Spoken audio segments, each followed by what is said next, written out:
के साथ बदलते भारत की शान।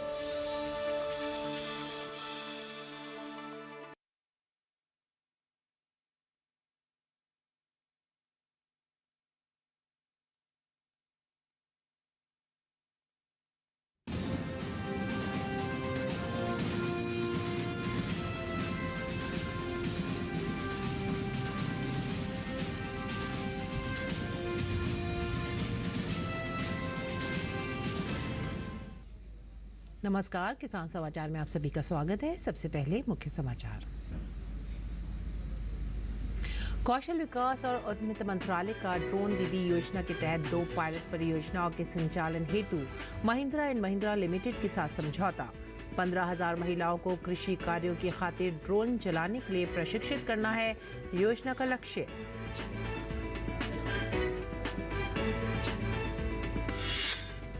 सरकार पीएम कुसुम योजना के तहत किसानों को सब्सिडी पर सोलर पंप करा रही है उपलब्ध। 1400 किसानों के खेतों में सब्सिडी पर लगाए जाएंगे सोलर पंप सेट। 1174 पंप के लिए स्वीकृति की गई जारी।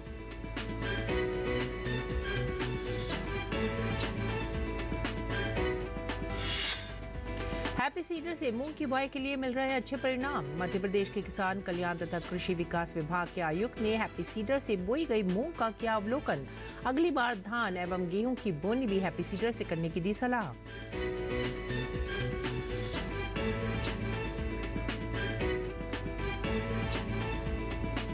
और दिल्ली एनसीआर में शुक्रवार रात अचानक बदला मौसम का मिजाज। तेज हवाओं के साथ चली आंधी के बाद कई इलाकों में बिजली गुल। बारिश के बाद तापमान कम होने से लोगों को भीषण गर्मी से मिली राहत।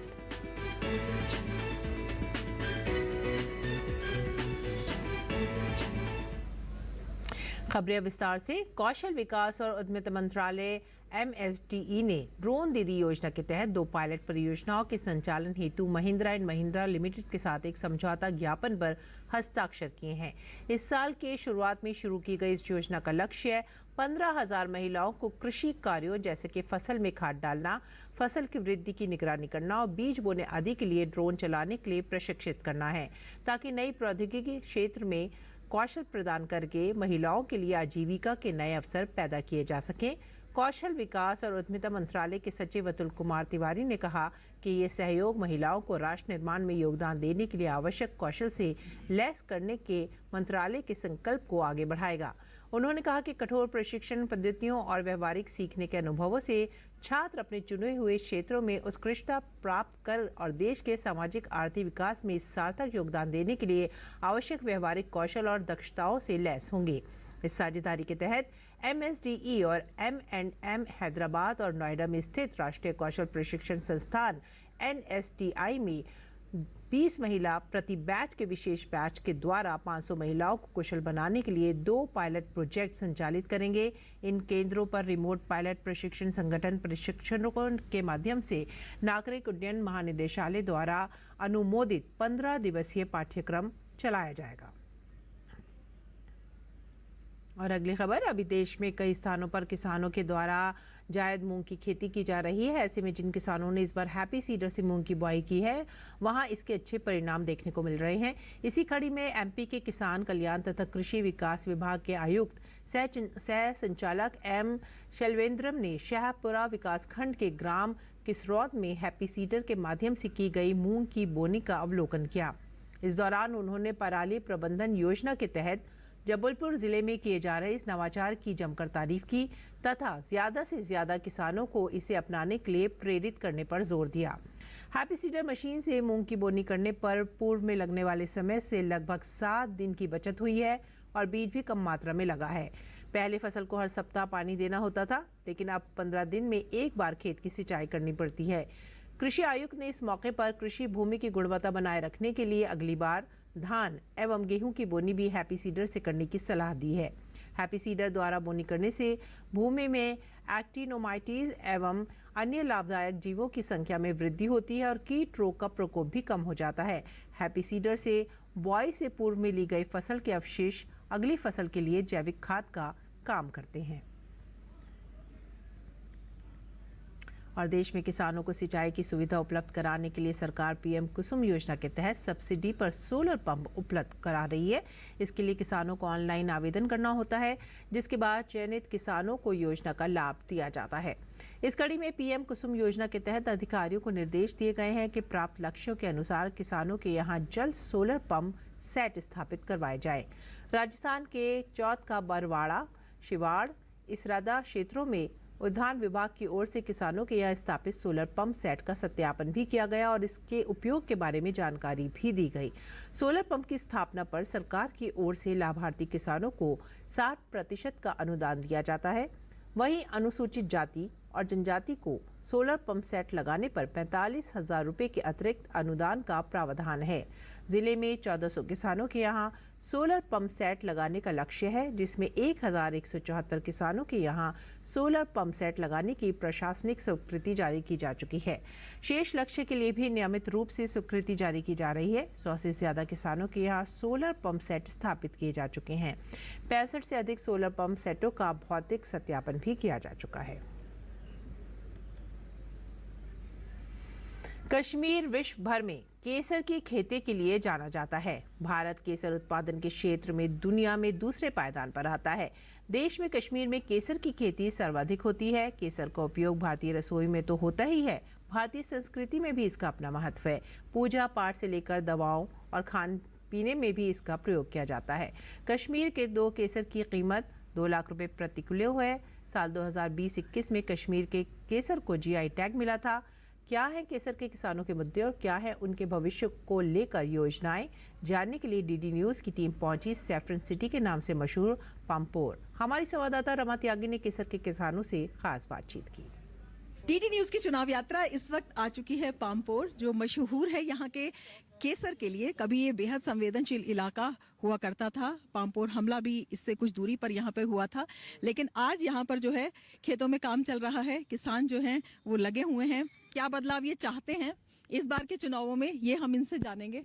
आप बताइए किस तरह से आपका कामकाज चल रहा है? बिल्कुल, आज कई दिनों से यहाँ पहले बारिश थी, यहाँ बर्फ भी गिरा था, लेकिन कुछ दिनों से अब धूप है तो काम पूरा चल रहा है। हर एक खेत में हर एक फार्मर भी अपने खेत में लगन पूरे परिवार के साथ लगा है कि इस खेती में काम करते हैं। हम चाहते हैं कि इलेक्शन एक अच्छी सरकार आए जो किसानों का ख्याल रखे। जिस तरह पीछे सरकारों ने किसानों का ख्याल रखा है, इस तरह आगे भी हम चाहते हैं कि ऐसी सरकार आए जो किसानों के पुष्ट पर खड़े होगी। वोट डालने जाते हैं तो आप क्या देखकर, काम देखकर वोट देते हैं या फिर ये देखते हैं कि नहीं जो कैंडिडेट है वो आपके इलाके से है, चेहरा देखकर वोट देते हैं, या क्या मुद्दे आपके दिमाग में रहते हैं? नहीं, एक्चुअली जो आजकल की वो मॉडर्न यूथ है वो काम पे ही ज्यादा फोकस कर दे कि काम जो अच्छा करेगा वोट उसी को मिलेगा, चाहे वो किसी भी पार्टी का हो, वोट तो उसी को मिलेगा जो काम अच्छा करता हो। आप बताइए कि आपका ध्यान किस बात पर रहेगा जब आप वोट डालने जाएंगे? हमारा शुरू से हर दिन हमारा मुद्दा होता है कि फार्मरों की फलाह बहबूद के लिए हम किस तरह से आगे बढ़ सकते हैं। हमारा हर दिन यही मौक़िफ़ होता है, हर दिन हमारा यही इशू होता है, हर दिन हमारा यही काम होता है। चाहे इलेक्शन हो, चाहे इलेक्शन नहीं हो, चाहे कोई भी काम हो, हमारा हर दिन एडमिनिस्ट्रेशन के साथ, गवर्नमेंट के साथ यही काम होता है कि किसानों की फलाह व बहबूद के लिए किसान की उत्पादन को हम किस तरह से आगे बढ़ा सकते हैं। इसमें जो भी सरकारें आते हैं, हम हर सरकार के पास अपनी रिप्रेजेंटेशन रखते हैं कि किसानों को क्या ज़रूरत है ग्रास रूट लेवल पर। तो सैफरन सिटी में हम मौजूद हैं और जो केसर के किसान हैं उनका ये कहना है कि जो किसानों के लिए बात करेगा, जो किसानों के लिए वायदा करेगा, जो काम यहाँ पर नहीं हुए हैं या जो काम हो रहे हैं उनको आगे बढ़ाएगा, उनकी तरफ इनका जो वोट है वो जाएगा। और इसके साथ ही इनका ये भी कहना है कि जो सियासी मुद्दे हैं उसमें किसानों के हों या आम आवाम के हों, वो मुद्दे उनके आरोप प्रत्यारोप में कहीं दबने नहीं चाहिए। जो उनके हल की बात है समस्याओं की, वो आगे आनी चाहिए और उसे ही ये लोग यहाँ पर प्राथमिकता देंगे। कैमरामैन विनोद ओझा के साथ रमा त्यागी, डीडी न्यूज, पामपोर।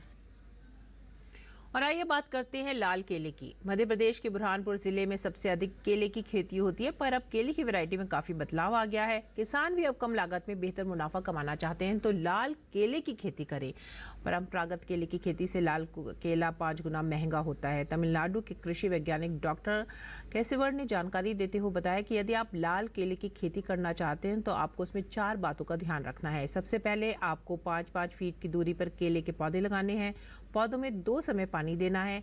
16 माह में 3 बार खाद डालना है। उन्होंने कहा कि यदि आप इन 4 बातों का ध्यान रखते हैं तो आपके यहाँ पर भी 16 महीने की लाल केले की खेती आसानी से होगी, जिससे आपको बम्पर कमाई शुरू हो जाएगी। बुरहानपुर जिले में परंपरागत 16,000 हेक्टेयर में केले की खेती होती है। यहाँ किसान लाल केला लगाकर नवाचार भी कर रही हैं। इसीलिए अब कृषि वैज्ञानिक भी उन्हें लाल केला लगाने की पद्धति निःशुल्क बता रहे हैं। कृषि वैज्ञानिकों के अनुसार लाल केला स्वास्थ्य के लिए बड़ा लाभकारी होता है। इसमें विटामिन ए की मात्रा ज्यादा पाई जाती है और ये पोषक तत्वों से भरा हुआ होता है।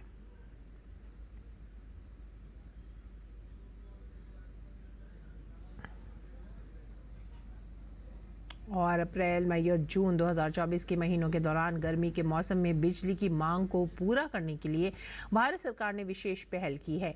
इसके लिए सरकार ने अपनी अग्रिम योजना के अंतर्गत पहले से ही उत्पादन हेतु पूरी क्षमता उपलब्ध कराने के लिए आयातित कोयला आधारित बिजली संयंत्रों के लिए धारा 11 दिशा निर्देश जारी की हैं। बिजली संयंत्रों के नियोजित रखरखाव का कार्य मानसून के मौसम में स्थानांतरित किया गया है। थर्मल उत्पादन इकाइयों की आंशिक और जबरन कटौती को कम किया गया है।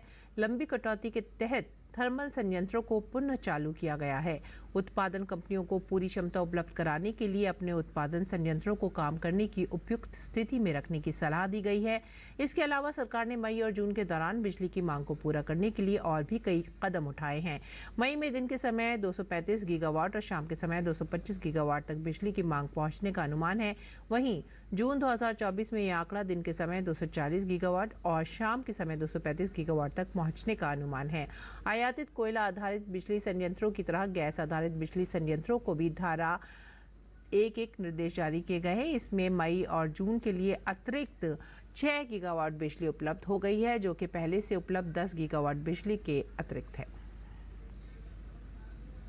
बात करते हैं उत्तराखंड की। उत्तराखंड के जंगलों में आग की घटनाएं लगभग खत्म हो चुकी हैं। इसमें एक तरफा जहां आग बुझाने में लगे विभिन्न विभागों और एजेंसियों की तेज प्रतिक्रिया एक मुख्य कारण रहा है, तो वहीं मौसम में भी उत्तराखंड का साथ दिया है। देखिए हमारे संवाददाता चंद्रशेखर जोशी की ये खास रिपोर्ट। में जो आग लगी हुई थी वो आग अब बुझ गई है। जो सूचनाएं हमारे पास आ रही हैं उसके अनुसार पिछले 48 घंटे में उत्तराखंड के जंगलों में आग की घटनाएं बिल्कुल शून्य के बराबर हो गई है। राज्य सरकार की ओर से वन विभाग है, रेवेन्यू विभाग है, पुलिस विभाग है, ये सब आग बुझाने के कार्य में जुटे हुए थे। और वहीं केंद्र सरकार की ओर से एनडीआरएफ और एयरफोर्स के हेलीकॉप्टरों को विभिन्न जगहों पे लगाया गया था। उससे जो जंगल की आग है उस पर काबू पाने में काफ़ी सहूलियत हुई। साथ ही साथ पिछले 1-2 दिन से उत्तराखंड के जो पहाड़ी इलाके हैं वहाँ पर मौसम भी आप देख सकते हैं बिल्कुल बारिश का मौसम है। कई जगह पे बारिश भी हुई है। इस कारण भी विभिन्न जगहों पर जो जंगलों में आग लगी हुई थी उस आग को काबू में कर लिया गया और वो आग बुझ गई। ये चीड़ का पेड़ है। जो उत्तराखंड के ज़्यादातर जो जंगल हैं वो चीड़ के जंगल हैं। इसमें रेजिन होता है और इस चीड़ की जब पत्तियां नीचे गिरती हैं तो ये वो पत्तियां हैं, इनमें भी रेजिन होता है। इसमें अगर आग लगा दी जाए या किसी कारणवश आग लग जाती है तो आग काफ़ी फैल जाती है और ये जो चीड़ का पेड़ है ये भी आग पकड़ लेता है। ये एक मुख्य कारण है यहाँ पर उत्तराखंड में आग लगने का। और साथ ही साथ उत्तराखंड सरकार की ओर से कहा गया है कि जो अभी पिछले दिनों उत्तराखंड के जंगलों में आग लगी थी वो केवल उत्तराखंड के जंगलों की 0.1% जंगलों में ही वो आग लगी थी। सरकार का कहना है कि इस बारे में काफ़ी भ्रामक सूचनाएं फैलाई जा रही हैं कि बहुत ज़्यादा जंगल जल गए और उनका कहना है कि इस तरह की जो सूचनाएं फैलाई जाएंगी उनके खिलाफ भी कार्रवाई की जाएगी। मेरे कैमरामैन संदीप के साथ मैं चंद्रशेखर जोशी, दूरदर्शन न्यूज़ के लिए। और दिल्ली एनसीआर में शुक्रवार रात मौसम का मिजाज अचानक से बदल गया। कल रात दिल्ली एनसीआर के कई इलाकों में आंधी बारिश के बाद तूफान आया। तेज हवाओं के साथ चली आंधी के बाद कई इलाकों में बिजली भी गुल हो गई। कई जगह पेड़ उखड़कर गिर पड़े और सड़क यातायात बाधित हुआ। नोएडा सेक्टर 58 के एक इमारत की मरम्मत के लिए लगाई गई शटरिंग उड़ गई। वहीं एयर इंडिया की 2 फ्लाइटों को जयपुर डाइवर्ट कर दिया गया। साथ ही बारिश के बाद तापमान काफी कम हो गया और लोगों को भीषण गर्मी से राहत भी मिली। और आइए अब जानते हैं मंडी भाव।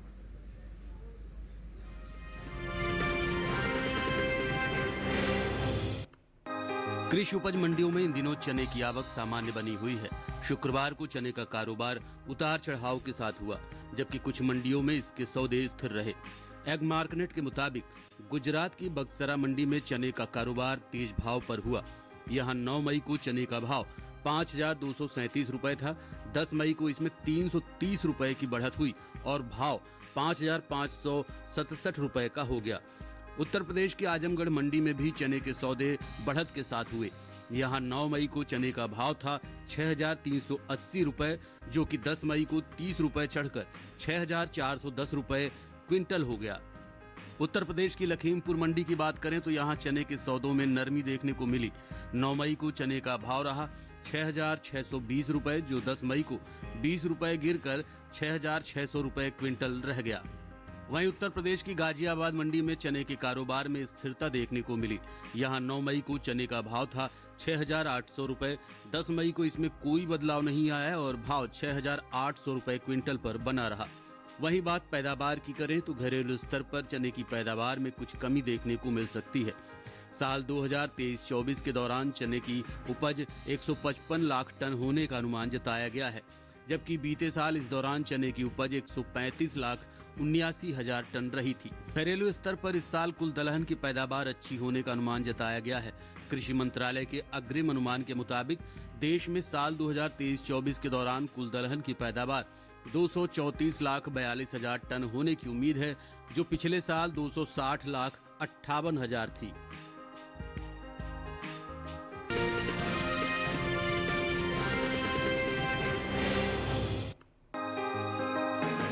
ज्यादातर कृषि उपज मंडियों में सरसों के कारोबार में मजबूती का रुख रहा, जबकि कुछ मंडी में इस दौरान सरसों के भाव में कमजोरी देखने को मिली। एग मार्केट के मुताबिक राजस्थान की सूरजगढ़ मंडी में तेजी के साथ कारोबार हुआ। यहां 9 मई को सरसों 4,875 रुपए क्विंटल पर बिकी थी, जो 10 मई को 100 रुपए उछलकर 4,975 रुपए क्विंटल पर जा पहुंचा। गुजरात की राजकोट मंडी में भी बढ़त के साथ सौदे हुए। यहां 9 मई को सरसों का भाव 4,750 रुपए था। 10 मई को इसमें 50 रुपए की मजबूती हुई और भाव 4,800 रुपए क्विंटल हो गया। उत्तर प्रदेश की लखीमपुर मंडी में भी बढ़ोतरी का सिलसिला जारी रहा। 9 मई को सरसों का भाव रहा 5,050 रुपए। 10 मई को इसमें 30 रुपए की तेजी आई और भाव 5,080 रुपए क्विंटल हो गया। उत्तर प्रदेश के अलीगढ़ मंडी में 50 रुपए की सुस्ती देखी गई। यहां 9 मई को सरसों का भाव 5,100 रुपए था, जो 10 मई को 5,050 रुपए क्विंटल पर रह गया। कृषि मंत्रालय की ओर से जारी दूसरे अग्रिम अनुमान के मुताबिक 2023-24 के दौरान 126 लाख 96 हजार टन सरसों पैदा हो सकती है, जबकि पिछले सीजन की पैदावार 126 लाख 43 हजार टन थी।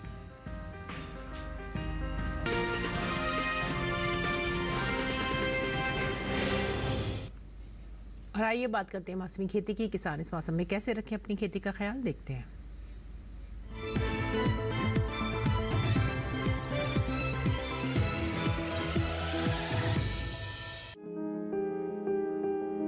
बिहार के किसान गेहूं की पकी फसल की कटाई करके इन्हें अच्छे से भंडारित कर ले।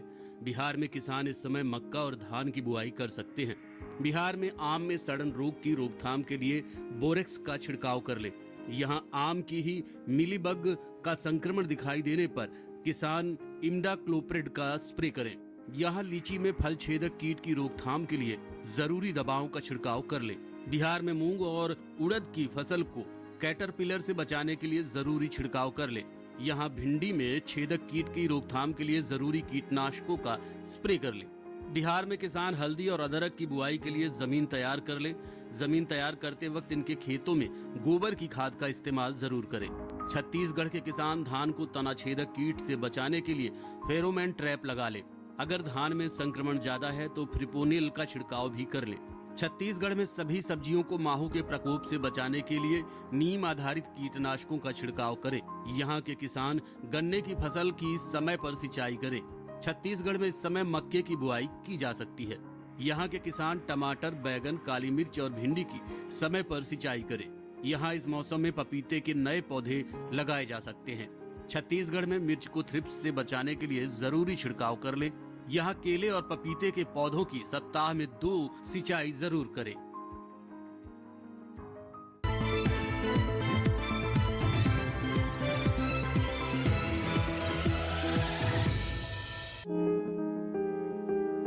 इसे तुरई, तोरी और घिवरा तीनों कहते हैं। इसकी खेती लगभग पूरे भारत में की जाती है। दूसरे बेल वाली सब्जियों की तरह ही इसे भी साल में 2 बार बोया जाता है, पहले फरवरी मार्च में और फिर जून जुलाई में। यानी अभी तोरी बोने का एकदम सही समय चल रहा है। तोरे की बुवाई करते समय कुछ सावधानियां बरतें। उन्नत किस्म का बीज चुनना बेहतर रहेगा।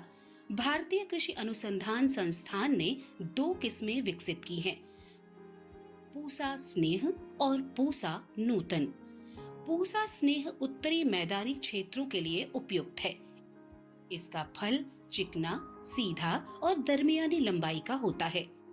रंग गहरा हरा, गूदा मुलायम, लेकिन छिलका सख्त होता है। तुड़ाई के बाद बेचने के लिए इसे काफी दूर तक भेजा जा सकता है। साथ ही इसमें अधिक तापमान सहने की भी क्षमता होती है। बुवाई के 45 से 50 दिनों के भीतर फसल तैयार हो जाती है। इस दौरान किसान पहली तुड़ाई कर सकते हैं। 1 हेक्टेयर में 120 क्विंटल तक पैदावार हो सकती है। पूसा नूतन का फल धारीदार होता है। ये दिल्ली और इसके आसपास के इलाकों के लिए उत्तम है। फल लंबा, सीधा और आकर्षक होता है। फलों का रंग हरा और औसत वजन 105 ग्राम होता है। इसका भी गूदा मुलायम होता है। ये बसंत, ग्रीष्म और खरीफ दोनों फसलों के लिए उपयुक्त है। बोने के 45 से 50 दिनों में पहली तुड़ाई की जा सकती है। तोरी की बुवाई करते समय 1 हेक्टेयर के लिए 4-5 किलो बीज पर्याप्त होते हैं। बुआई करते समय पंक्ति से पंक्ति की दूरी 200 सेंटीमीटर और पौध से पौध की दूरी 75 सेंटीमीटर रखें। अगर बात सिंचाई की करें तो गर्मी के मौसम में हर 5-6 दिन पर सिंचाई करते रहें। फसल में फल मक्खी का प्रभाव भी देखा जा सकता है।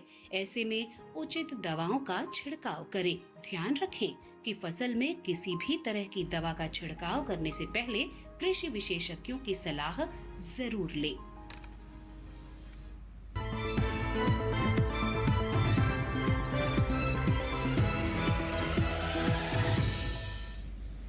और आइए अब जानते हैं कुछ और खबरें। खास खबर में लोकसभा चुनाव के चौथे चरण में 13 मई को बिहार की 5, झारखंड की 4, मध्य प्रदेश की 8, महाराष्ट्र की 11, ओडिशा की 4, उत्तर प्रदेश की 13, पश्चिम बंगाल की 8 और जम्मू कश्मीर की 1 सीट पर मतदान होगा। मतदान की तैयारियां पूरी कर ली गई हैं। प्रधानमंत्री नरेंद्र मोदी ने ओडिशा के कंधमाल में चुनावी रैली को संबोधित किया। पीएम ने कहा कि कांग्रेस बार बार अपने ही देश को डराने की कोशिश करती है, कहती है कि संभल कर चलो, पाकिस्तान के पास एटम बम है। प्रधानमंत्री ने कहा कि 26/11 के मुंबई के भयंकर आतंकी हमले के बाद उनकी हिम्मत नहीं हुई कि वे आतंकवाद के सरपरस्त पर कार्रवाई करें। प्रधानमंत्री नरेंद्र मोदी ने कहा कि कांग्रेस 50 सीटों से नीचे सिमटने वाली है। भाजपा के राष्ट्रीय अध्यक्ष जेपी नड्डा ने आज आंध्र प्रदेश के तिरुमाला में भव्य रोड शो किया। इस दौरान लोगों का हुजूम उमड़ पड़ा। कन्नौज लोकसभा क्षेत्र में आयोजित जनसभा को संबोधित करते हुए उत्तर प्रदेश के मुख्यमंत्री योगी आदित्यनाथ ने कहा कि ये नया भारत केवल बोलता ही नहीं है, करके दिखाता है। भाजपा के वरिष्ठ नेता और केंद्रीय गृह मंत्री अमित शाह ने तेलंगाना के चिवेल्ला में जनसभा को संबोधित किया। इस दौरान उन्होंने इंडी गठबंधन पर राहुल गांधी पर जमकर हमला बोला। हरियाणा में राजनीतिक घटनाक्रम के बीच मुख्यमंत्री नायब सिंह सैनी ने कहा है कि कांग्रेस शगुफत छोड़कर लोगों को गुमराह करने का काम कर रही है। कांग्रेस अब खत्म हो चुकी है, कांग्रेस पर लोगों का विश्वास नहीं रहा। हैदराबाद में ओवैसी परिवार के 4 दशकों के तिलस्म को तोड़ने के लिए पहली बार चुनाव लड़ रही माधवी लता ने ओल्ड सिटी में लोकल बस में चढ़कर प्रचार किया। संदेश खाली मामले में सामने आई वीडियो मामले में हो रही एफआईआर पर भाजपा नेता दिलीप घोष ने कहा है कि पुलिस की नाक के नीचे महिलाओं के साथ गलत व्यवहार हुआ। पुलिस टीएमसी की चमचागिरी कर रही है। कुछ ऐसे अपराधी हैं जो टीएमसी में नेता हैं, उन पर भी पुलिस ने कोई कार्रवाई नहीं की। गुजरात माध्यमिक और उच्चतर माध्यमिक शिक्षा बोर्ड ने आज गुजरात बोर्ड कक्षा 10वीं की परीक्षा का रिजल्ट जारी कर दिया है। छात्र अपना रिजल्ट बोर्ड की आधिकारिक वेबसाइट gseb.org पर देख सकते हैं। उत्तर प्रदेश के झांसी के बड़ा गांव थाना क्षेत्र में भीषण सड़क हादसा हुआ है। कार और डीसीएम की टक्कर में दूल्हे सहित 4 लोगों की कार में जलकर मौत हो गई और 2 अन्य लोग गंभीर रूप से घायल हैं। उत्तर प्रदेश के सीतापुर और पालापुर में एक सनसनीखेज वारदात सामने आई है। यहाँ एक शख्स ने अपने ही परिवार के 5 लोगों को गोली मारकर हत्या कर दी। उसने बाद में खुद को भी गोली मार ली। असम के कछार जिले में 7 करोड़ रुपए मूल्य की 1.2 किलोग्राम हेरोइन जब्त की गई है। पुलिस ने इस सिलसिले में 3 लोगों को गिरफ्तार किया है। धोलाई और सिलचर में 2 अलग-अलग अभियान चलाए गए हैं। इसी के साथ ही आप हमारी पूरी टीम को दीजिए आज्ञा। नमस्कार।